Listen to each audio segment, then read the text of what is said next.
Commander Sarah Chen stood on the observation deck of Nexus Prime Station, watching the greatest military display in galactic history. Ships from dozens of alien races floated in perfect formation outside the massive windows.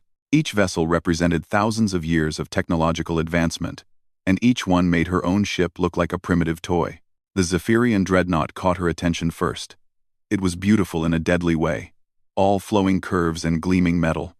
Energy crackled along its hull like captured lightning. The plasma cannons mounted on its sides could melt entire asteroids in seconds. Chen had seen the recordings of what those weapons could do to enemy ships. There was rarely anything left to identify afterward. Next to the Zephyrian ship, a Vorthan crystal vessel hung in space like a piece of living art. The crystalline beings inside could manipulate matter itself, breaking apart enemy hulls at the molecular level. Their weapons did not need to hit their targets. They simply reached out with invisible force and made enemy ships collapse into dust. Above them all floated the ethereal command ship, if it could be called a ship at all. The energy beings who built it had created something that looked more like a miniature star than a spacecraft. Pure energy weapons flowed from it like solar flares. Chen knew that a single blast from that ship could destroy an entire planet. She looked down at her tablet, reading the specifications of her own vessel one more time. The Earthship, indomitable, carried chemical rockets, metal bullets, and explosive warheads. Compared to the alien technology surrounding her, it might as well have been built from stone and wood. Impressive, are they not? A voice said behind her. Chen turned to see Admiral Kethvar, the Zephyrian commander who led this demonstration. He was 3 meters tall, with skin that shimmered like heated metal, and eyes that glowed with internal fire. His uniform was covered in medals from 100 different campaigns. Very impressive, Chen replied honestly. Your weapons technology is far beyond anything we have on Earth. Kethvar made a sound that might have been laughter. Weapons technology? Is that what you call those metal slugs your people fire from tubes? He gestured toward the window. Those are museum pieces, Commander. Relics from the dawn of civilization. Other alien officers had gathered around them now. Chen could feel their amusement, even from the species whose faces she could not read. A Vorthan crystal being chimed with what sounded like musical laughter. An ethereal flickered with colors that Chen's translator said meant mockery. The humans still use kinetic weapons, one of them said. They throw rocks at their enemies and hope for the best. Chemical explosives, another added. Like children playing with firecrackers. Kethvar raised a hand for silence. Now.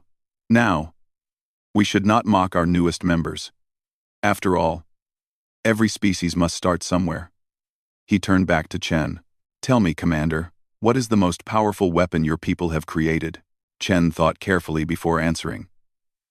She could have mentioned the fusion bombs, the antimatter missiles, or the orbital bombardment platforms. Instead, she chose to be diplomatic. We have several advanced systems. Admiral, perhaps we could arrange a demonstration sometime. This brought more laughter from the assembled aliens. Kethvar's eyes flared brighter. A demonstration? How amusing. And what would you demonstrate? How to fire bullets at targets that move faster than light. How to throw explosives at ships protected by energy shields. We have found that simple solutions often work better than complex ones, Chen said quietly. Simple solutions. Kethvar repeated the words as if they tasted bad. Commander, my plasma cannons can reach across solar systems to strike their targets. They can burn through any material known to science. They draw power from the ship's fusion core and can fire continuously for hours. He paused dramatically. And you want to show us bullets? Chen felt her face grow warm, but she kept her voice level. Different approaches can have different advantages, Admiral. Indeed they can. Kethvar turned to address the other officers. Perhaps we should see these human advantages for ourselves. It would be educational. He looked back at Chen. The next war games are in 3 months. Would your people like to participate? Chen knew this was not really an invitation. It was a challenge, designed to embarrass humanity in front of the entire galactic community. She also knew that refusing would be worse than accepting. I will need to contact Earth Command for permission. A Of course. Kethvar's smile showed teeth like glowing coals. I am sure they will be delighted to demonstrate their military capabilities to the rest of the galaxy. The group broke up after that, the alien officers returning to their discussions of plasma yields and particle beam frequencies. Chen remained at the window, watching their ships practice maneuvers that defied everything she knew about physics. Ships that could turn in directions that should not exist. Weapons that struck targets through dimensions she could not understand. She opened her communicator and sent a message to Earth Command. Request permission to participate in Confederacy war games. Purpose: demonstration of human defensive capabilities. She paused, then added, also request technical specifications for Project Thunderbolt. We may need our best work. The reply came back within an hour. Admiral Morrison's face appeared on her screen, looking grim but determined. Permission granted, Commander. Earth cannot afford to look weak in front of the galactic community. Show them what human engineering can accomplish. And Project Thunderbolt, sir? Morrison's expression grew more serious. The prototype is ready for testing. Dr. Williams says it exceeds all design parameters. Are you sure you want to use our most advanced system for a demonstration? Chen looked out at the alien ships again, watching them practice with weapons that could reshape reality itself. These people think we fight with rocks and sticks, Admiral. Maybe it's time to show them what happens when humans get serious about physics. Very well. The technical data is being transmitted now.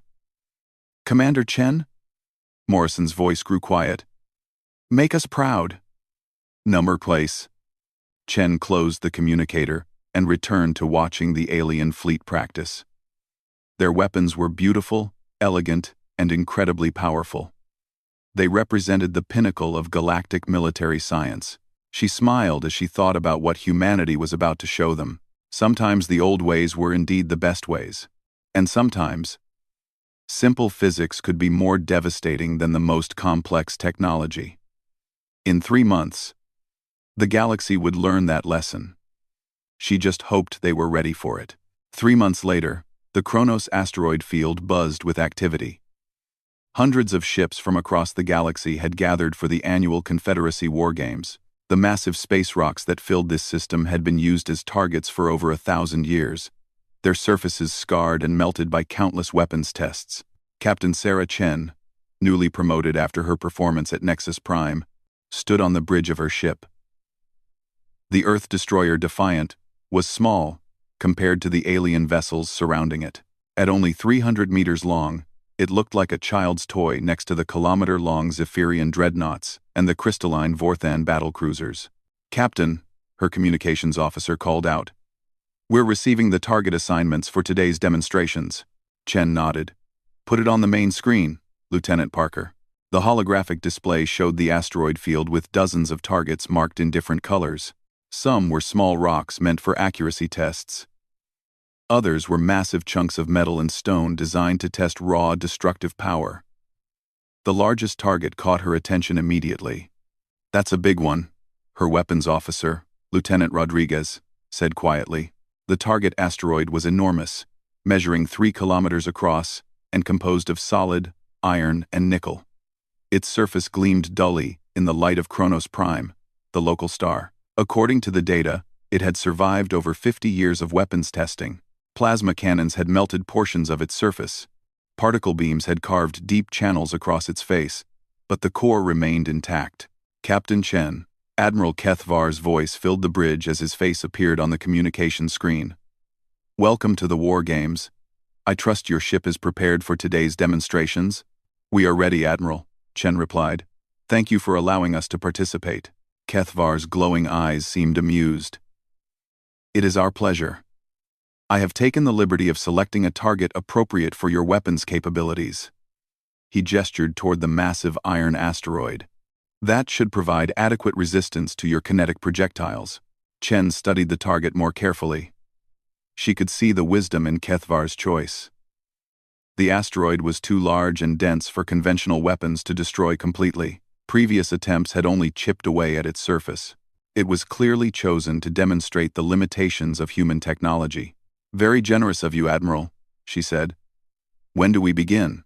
The demonstrations start in 2 hours. Each species will have one opportunity to show their best weapons technology. The Hegemony Fleet will go first, followed by the Vorthan Collective, then the Ethereal Council. He paused dramatically. Humanity will conclude the demonstrations. Chen understood the insult. Going last meant performing after everyone else had shown their superior technology. It was designed to make the human effort look even more primitive by comparison. "We appreciate the honor of closing the event," she said diplomatically. After Kethvar signed off, Rodriguez turned to his captain. "That's not exactly fair, is it? Making us go after all their fancy energy weapons? Fair doesn't matter here," Chen replied. "This is about showing the galaxy what Earth can do." She activated the ship's internal communications. "All hands, this is the captain. In 2 hours, we will demonstrate human military technology to the galactic community.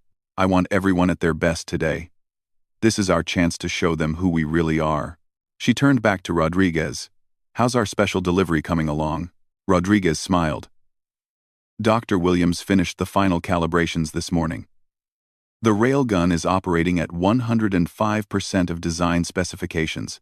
The tungsten penetrator is loaded and ready." Chen nodded. "And the power systems? All fusion reactors are online and stable. Capacitor banks are charging slowly to avoid detection. When you give the word, we can reach full power in 30 seconds. The next 2 hours passed like a lesson in advanced destruction. The Zephyrian fleet went first, their plasma cannons turning a medium-sized asteroid into glowing gas in less than 3 seconds. The watching alien crews cheered as the rock simply evaporated under the intense energy barrage. The Vorthan demonstration was even more impressive. Their matter disruptor reached across space and began breaking apart a large asteroid at the molecular level. The rock did not explode or melt, it simply came apart. Its atomic bonds failing as the Vorthan weapon rewrote the laws of physics around it. The ethereal display defied all understanding. Their pure energy weapons struck their target and turned it into something else entirely. The asteroid became a small star for several seconds before collapsing back into normal matter. When the light faded, only empty space remained. Each demonstration brought thunderous approval from the alien fleets. Weapons officers shared technical data. Commanders exchanged congratulations. And everyone agreed that galactic military science had reached new heights of sophistication. Finally, Admiral Kethvar's voice echoed across all communication channels. "And now, we conclude today's demonstrations with a display from our newest members. The human vessel Defiant will attempt to engage target designation Alpha 7 with kinetic weapons." Chen could hear the barely suppressed laughter in his voice. Around the field, alien ships positioned themselves to get the best view of humanity's primitive display. "Captain," Rodriguez said quietly, "all systems show green. The railgun is charged and ready. Targeting computers have a lock on the asteroid." Chen looked at the massive iron rock floating in space ahead of them. 50 years of the galaxy's best weapons had failed to destroy it completely. She was about to find out if human engineering could succeed where alien technology had fallen short. "Dr. Williams," she called to her science officer, "what's our projected impact velocity?" 8.2% of light speed, Captain. "The tungsten penetrator will hit with approximately 9 times 10 to the 18th joules of kinetic energy." Chen smiled. She had seen those numbers before, but they still impressed her. Sometimes the simplest approach was indeed the best approach. "All stations report ready. Weapons ready," Rodriguez confirmed. "Navigation ready," her helm officer added. "All systems nominal," Dr. Williams concluded. Chen opened a channel to the alien fleet. "Admiral Kethvar, the Earth ship Defiant is ready to begin our demonstration. Proceed when ready, Captain Chen. The galaxy awaits your display of human military prowess." Chen could hear the mockery in his words. But she did not care anymore. In a few seconds, the galaxy would learn something new about humanity. Something that might change everything. "Lieutenant Rodriguez," she said quietly, "you may fire when ready." Lieutenant Rodriguez's finger hovered over the firing control. Around the asteroid field, hundreds of alien ships watched through their sensors. waiting for humanity's demonstration to begin. Most expected a brief light show, followed by polite applause for the primitive newcomers. Final systems check, Rodriguez announced. Railgun capacitors at maximum charge. Magnetic field generators operating at peak efficiency. Tungsten penetrator loaded and secured. He paused. Target locked. Range 50,000 kilometers. Captain Chen studied the massive iron asteroid on her main screen. 3 kilometers of solid metal, scarred by decades of alien weapons but still intact. The perfect symbol of everything the galaxy believed about human limitations. Dr. Williams, confirm our projectile specifications one more time. Her science officer consulted his instruments. Tungsten carbide penetrator, 2 meters in length, 500 kilograms mass. Dense uranium core for additional kinetic impact. Magnetic acceleration will achieve 8.2% of light speed upon exit from the rail system. Chen nodded. The numbers were impressive, but she wondered if the aliens understood what they meant.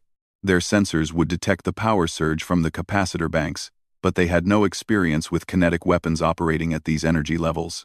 All stations, prepare for firing, she announced.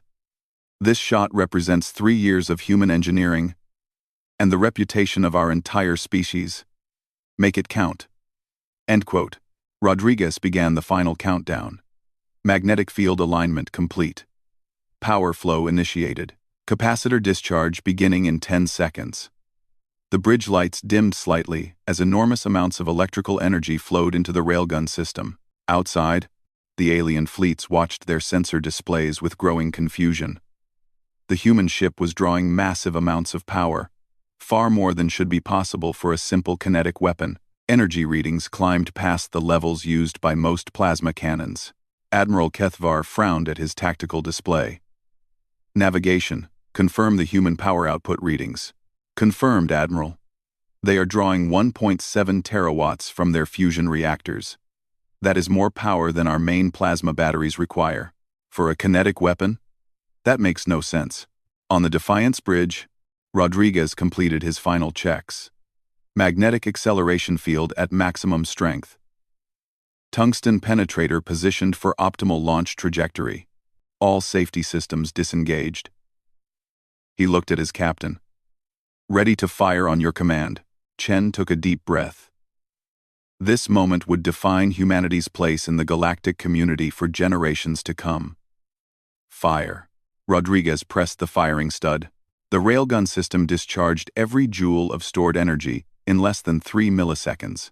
Magnetic fields powerful enough to lift starships accelerated the tungsten projectile from 0 to 24,000 kilometers per second in the span of a heartbeat. The Defiant shuddered as reaction forces tried to push the ship backward, despite the inertial dampeners.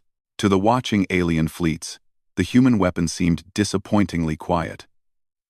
No brilliant plasma discharge, no exotic energy fields, no reality-bending dimensional effects, just a brief flash of light from the human ship's forward section. Is that all? Admiral Kethvar muttered. Where is their projectile? His sensor operator checked the displays twice before answering. Sir, our instruments cannot track it. The object appears to be moving too fast for our targeting systems to follow. Too fast? It is a simple metal slug. How fast could it possibly be moving? The answer came 47 seconds later, when the tungsten penetrator reached its target. At 8% of light speed, the 500-kilogram projectile carried more kinetic energy than most capital ships could produce in their entire power output. When it struck the 3-kilometer asteroid, several fundamental laws of physics came into play simultaneously. The impact released approximately 9 quintillion joules of energy in a space smaller than a city block. The tungsten penetrator, moving at relativistic speeds, did not simply punch through the asteroid. It transferred so much kinetic energy to the target that the entire 3-kilometer mass underwent instant phase conversion. The iron and nickel that had resisted alien weapons for 50 years became a rapidly expanding sphere of superheated plasma. The asteroid did not break apart or melt. It simply ceased to exist as solid matter, converting to gas and energy in the space of microseconds. The explosion was visible across the entire Chronos system. Thermal radiation swept outward at the speed of light, overwhelming sensors on ships positioned hundreds of kilometers away. The shockwave that followed disrupted navigation systems and triggered automatic emergency protocols on dozens of alien vessels. When the energy discharge finally faded, nothing remained of the target asteroid, except a glowing cloud of ionized particles expanding into space. The tungsten penetrator, barely slowed by its passage through 3 kilometers of solid metal, continued on its trajectory toward deep space. Admiral Kethvar stared at his tactical display in complete silence. Around the asteroid field, communication channels filled with confused voices as alien commanders tried to understand what they had witnessed. Tactical analysis, Kethvar finally managed to say. His weapons officer consulted multiple sensor readings before responding. Admiral, the target asteroid has been completely destroyed. Total mass conversion to plasma and radiation. The human projectile appears to have continued past the impact zone without significant velocity loss. Complete destruction? That asteroid survived direct hits from our most powerful plasma cannons. Yes, sir. The kinetic energy release was equivalent to approximately 50 fusion warheads detonating simultaneously. Kethvar's glowing eyes dimmed. 50 fusion warheads? From a single kinetic projectile? Confirmed, Admiral. The human weapon achieved this through pure velocity. Their projectile was moving at approximately 8% of light speed. The communication channels buzzed with urgent conversations as alien fleet commanders shared sensor data and tried to comprehend the implications. The Vorthan Collective transmitted emergency tactical updates to their home worlds. The Ethereal Council began calculating defensive protocols against relativistic kinetic weapons. On the Defiance Bridge, Captain Chen watched the expanding cloud of vaporized asteroid with quiet satisfaction. Dr. Williams, damage assessment on our target. Complete molecular dissociation, Captain. The asteroid no longer exists in any meaningful form. Chen activated the fleet communication channel. Admiral Kethvar, the human demonstration is complete. I trust the results were satisfactory? For several long seconds, no response came from the Zephyrian commander. When he finally spoke, his voice carried none of its previous mockery. Captain Chen, what exactly did your ship just fire at that asteroid? A standard tungsten penetrator, Admiral. Basic kinetic projectile accelerated by magnetic fields. Chen paused deliberately. As you said, we prefer simple solutions. Another long silence fell over the communication channels. Finally, a different voice broke through. Captain Chen, this is Admiral Sektar of the Hegemony main battle fleet. What is the maximum range of your kinetic weapon? Chen consulted her tactical display. Theoretical maximum range is limited only by gravitational interference and target tracking capability, Admiral. The projectile maintains velocity indefinitely in vacuum. And the reload time? Approximately 15 minutes for full capacitor recharge. We carry 50 additional projectiles. The implications hit the alien commanders like physical blows. A weapon that could destroy any target at unlimited range, required no exotic materials, and could fire multiple times. Everything they thought they knew about human capabilities had just been shattered by a single shot. Admiral Kethvar's voice returned to the communication channel, stripped of all arrogance. Captain Chen, I believe we need to discuss the tactical implications of your weapons technology. Chen smiled. I would be happy to arrange a meeting, Admiral. Though I should mention, this was our lightest setting. We didn't want to damage any nearby ships with debris. The emergency session began within hours of the demonstration. On the neutral station Nexus Prime, military leaders from across the galaxy gathered in the main conference hall. The atmosphere was tense and filled with worried whispers. For the first time in galactic history, a single weapons test had changed everything. Admiral Kethvar entered the hall looking older than his 300 years. The confident swagger he had shown just months earlier was gone, replaced by the careful movements of someone who had realized his entire worldview was wrong. He took his seat at the head of the conference table and looked around at the assembled commanders. Fellow officers, he began, we are here to discuss the implications of today's demonstration by the human fleet. He paused, struggling with words that had once seemed impossible. It appears we have seriously underestimated Earth's military capabilities. Admiral Sektar, commander of the Hegemony main battle fleet, leaned forward. Underestimated? Admiral. Their single shot did more damage than my entire squadron could accomplish with a full bombardment. How did our intelligence services miss weapons technology of this magnitude? Because we were not looking for it, replied Commander Veltar, the Vorthan military advisor. Her crystalline form chimed with harmonics that conveyed deep concern. Our assumptions about kinetic weapons were based on conventional physics. We never considered that primitive projectiles could be accelerated to relativistic speeds. Admiral Kethvar activated a holographic display showing the sensor recordings from the human demonstration. The data still seemed impossible, but hundreds of independent sensors had confirmed the same results. Their tungsten projectile achieved 8.2% of light speed. At that velocity, a simple metal slug carries more destructive force than our most advanced plasma weapons.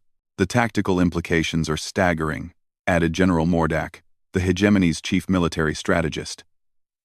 Our energy shields are designed to disperse plasma and particle beams. They cannot stop solid matter moving at those speeds.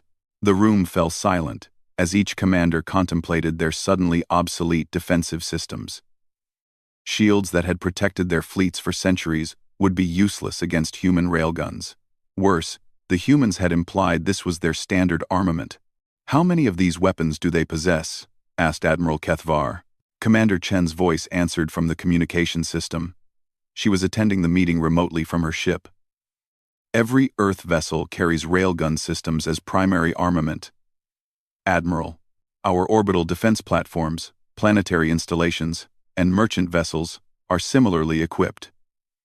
We assumed all spacefaring civilizations had kinetic weapons. The alien commanders exchanged glances of growing alarm. What humans considered basic equipment represented a revolution in military technology. If every human ship carried these weapons, Earth possessed the most powerful fleet in known space. Captain Chen, Admiral Sektar said carefully, what other weapon systems do your people consider standard equipment? Standard systems include fusion missiles, antimatter warheads, and plasma pulse cannons for close defense. Our newer ships also carry enhanced railguns that can achieve 12% light speed with fragmentation rounds. The temperature in the conference room seemed to drop several degrees. Fragmentation rounds moving at 12% light speed would create relativistic shrapnel storms capable of destroying entire fleets. Commander Veltar's crystalline form shifted to darker colors. Captain, how long have your people possessed these weapons? The basic railgun technology is over 200 years old. We have been improving the design steadily since then. The version you saw today was actually a conservative test. Our latest prototypes are much more powerful. Admiral Kethvar felt his world crumbling around him. 200 years of human weapons development, and the galaxy had dismissed them as primitive. How many other backward technologies had they overlooked? There is another concern, General Mordak said quietly. If humans developed this accidentally while pursuing basic kinetic weapons, what other surprises might their military possess? The question hung in the air like a toxic cloud. For millennia, galactic civilization had assumed that complexity equaled superiority. Energy weapons were advanced because they were difficult to build and required exotic materials. The idea that simple physics pushed to extreme limits could be more effective had never occurred to them. We need to reassess our entire strategic doctrine, Admiral Sektar announced. Our current military structure is based on the assumption that energy weapons represent the pinnacle of destructive capability. That assumption appears to be false. Commander Chen's voice returned. Admirals, if I may suggest something?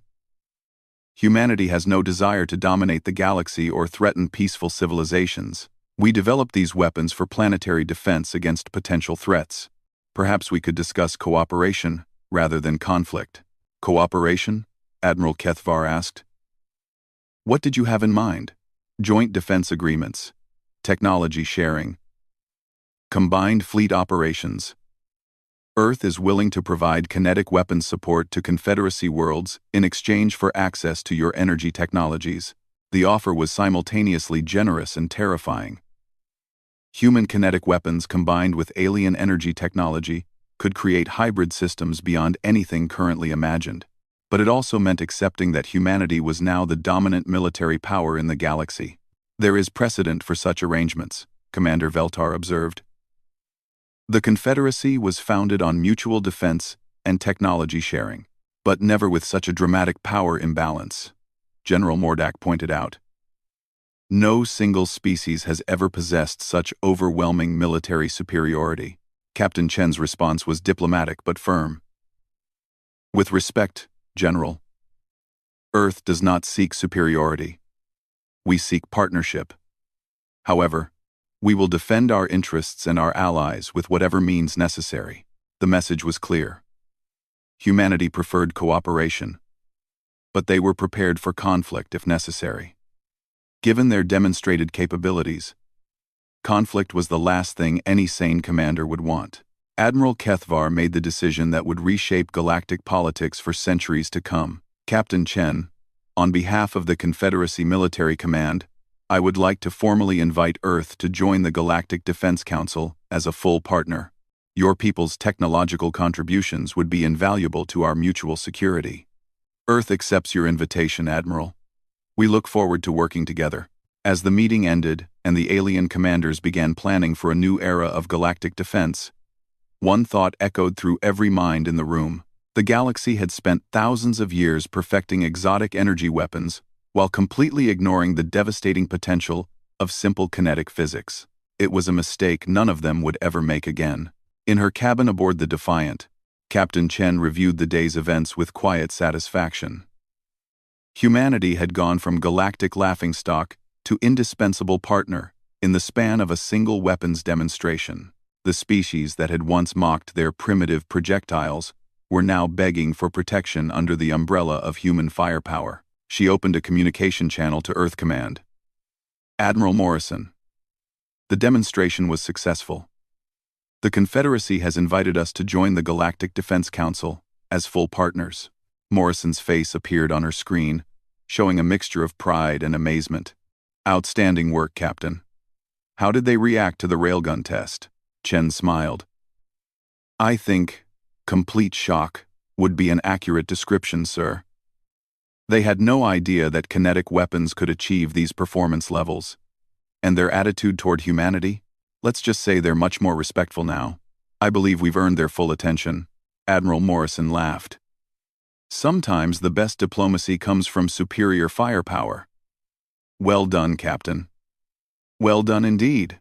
6 months after the demonstration at Kronos, Fleet Admiral Sarah Chen stood on the bridge of humanity's newest and most powerful warship. The Earth dreadnought Prometheus was a testament to what human engineering could accomplish when given unlimited resources and galactic cooperation. The ship was massive, stretching nearly 2 kilometers from bow to stern.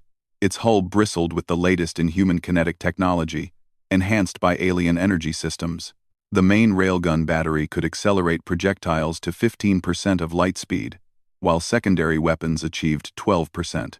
Combined with Vorthan shield generators and Zephyrian power cores, the Prometheus represented the pinnacle of galactic military science. Admiral, her weapons officer, now Commander Rodriguez, reported from his station. "All railgun systems show green across the board. Main battery charged and ready. We have clear targeting solutions on all test objects." Chen nodded, watching the tactical display that showed the newest threat to galactic peace. The Kresh Empire, a militaristic civilization from beyond the galactic rim, had invaded Confederacy space with ships using unknown technology. Their energy weapons were more advanced than anything the galaxy had seen before, and their ships seemed immune to conventional attacks. "Status report on the Confederacy fleet?" Chen asked. "Admiral Kethvar's task force is holding position at the edge of the combat zone," her communications officer replied. "Zephyrian and Vorthan ships have engaged the Kresh fleet, but are taking heavy casualties. Their energy weapons are having minimal effect on enemy shields." Chen studied the battle data streaming across her screens. The Kresh ships were powerful, but they had made the same mistake the Confederacy had made 6 months earlier. They had assumed that the most complex weapons were automatically the most effective weapons. "Admiral Chen," Admiral Kethvar's voice came through the communication system. His ship had taken damage in the fighting, and he sounded exhausted. "My fleet cannot penetrate their defenses. We need immediate support. Understood, Admiral. Prometheus is moving to assist. Chen turned to her navigation officer. Helm, take us into firing range. Best speed. The massive dreadnought accelerated toward the battle zone, its hybrid human-alien engines pushing it far beyond what pure Earth technology could achieve. As they approached the enemy fleet, Chen could see why the Confederacy forces were struggling. The Kresh ships were enormous, heavily armored, and surrounded by energy shields that seemed to absorb every attack directed at them. Tactical analysis, Chen ordered. Commander Rodriguez consulted his instruments. 12 Kresh battleships, each approximately 3 kilometers in length. Their shields are deflecting plasma fire, particle beams, and matter disruptors without apparent strain. Hull composition appears to be some form of exotic alloy. What about their weapons? Advanced plasma cannons with range and power exceeding anything in our database. They're designed for long-range energy warfare against similarly equipped opponents. Chen smiled grimly. Then they're about to get a lesson in kinetic physics. Target the lead battleship with our main battery. Full power. Admiral. Dr. Williams, now her chief science officer, warned from his station. Firing at maximum yield will drain our entire capacitor bank. If we miss, we'll be vulnerable for nearly 10 minutes. We won't miss, Chen replied confidently. And after this shot, I don't think we'll need to worry about reload time. The Prometheus's main railgun began its charging sequence. The ship's 4 fusion reactors channeled their entire output into the magnetic acceleration system. Throughout the vessel, non-essential systems shut down automatically to provide maximum power to the weapon. On his ship, Admiral Kethvar watched the human dreadnought approach the enemy fleet. Captain Chen, the Kresh ships are heavily shielded. Our most powerful weapons have been ineffective. Admiral, Chen replied calmly. Their shields are designed to stop energy attacks. Let's see how they handle solid matter at 15% light speed. The charging process took 45 seconds. During that time, the Kresh fleet detected the power buildup and began targeting the human ship with their plasma batteries. Their weapons struck the Prometheus's shields and were absorbed harmlessly by the hybrid Vorthan human defensive systems. Railgun charged to maximum yield, Rodriguez reported. Target locked. Tungsten uranium penetrator, loaded and ready. Chen opened a channel to the entire Confederacy fleet.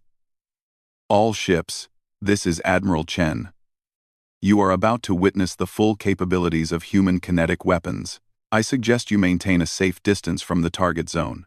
Admiral Kethvar asked urgently. Approximately 10,000 kilometers should be sufficient.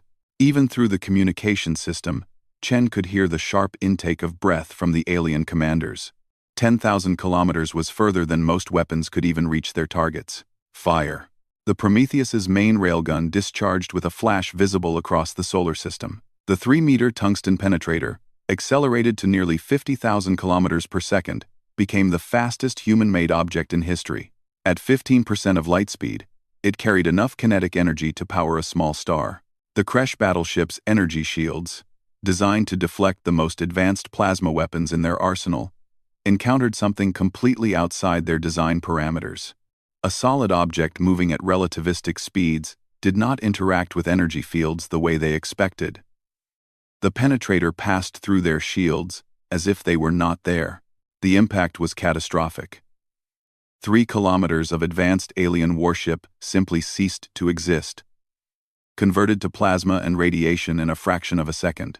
The explosion was so violent that it damaged 2 nearby Kresh vessels and sent shockwaves through space that were detected by sensors thousands of kilometers away. The surviving Kresh ships stopped firing immediately. Their formation, which had been advancing confidently toward the Confederacy fleet, came to a complete halt. Urgent communications filled their channels as their commanders tried to understand what had just destroyed their flagship. Unknown vessel, a mechanical voice translated from Kresh language. Identify your weapons technology immediately. Chen activated the fleet-wide communication system so all ships could hear her response. This is Fleet Admiral Chen of the Earth Defense Forces. You have attacked Confederacy space without provocation. Withdraw immediately, or face the consequences. Impossible. The Kresh commander replied. Our shields can deflect any energy weapon. No kinetic weapon can achieve the velocities necessary to penetrate our defenses. Your shields are designed for energy attacks, Chen explained patiently.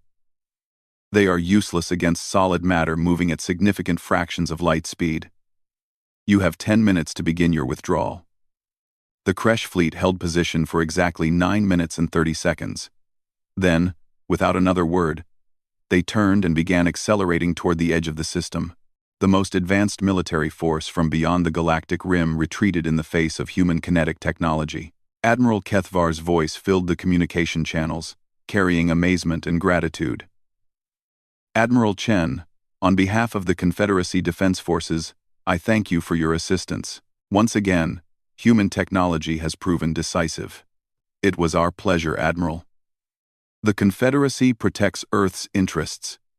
So Earth protects the Confederacy.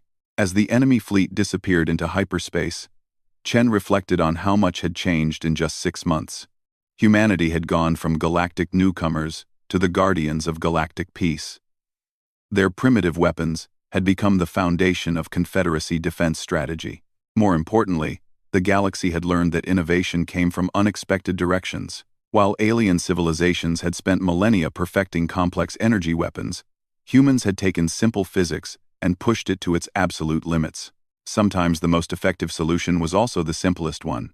Admiral, Rodriguez said from his station, we're receiving messages from over 30 alien governments. They're all requesting defense agreements with Earth. Chen was not surprised. Word of the battle would spread quickly through galactic communication networks. Every civilization now understood that human kinetic weapons could defeat any enemy, no matter how advanced their technology. Draft a standard response, she instructed. Earth is willing to discuss mutual defense agreements with any peaceful civilization. Our protection comes with friendship, not conquest. She looked out at the stars, thinking about the future. Humanity had earned its place among the galactic powers through superior firepower, but they would keep that place through wisdom and cooperation. The galaxy had trembled from a single blast, but it would prosper under the protection of human railguns. The species that had once mocked humanity's primitive weapons now queued up to request their protection. The galaxy had learned that sometimes the oldest technologies, when properly applied, were still the most effective. Fleet Admiral Chen smiled as she watched alien diplomats transmit requests for meetings with Earth. The humans had come far from being dismissed as kinetic primitives. Now they were the guardians of galactic peace, and their simple kinetic weapons had become the ultimate deterrent against any force that would threaten the innocent. The thunder of human railguns would echo across the galaxy for generations to come, ensuring that peace prevailed through superior firepower and the wisdom to use it properly.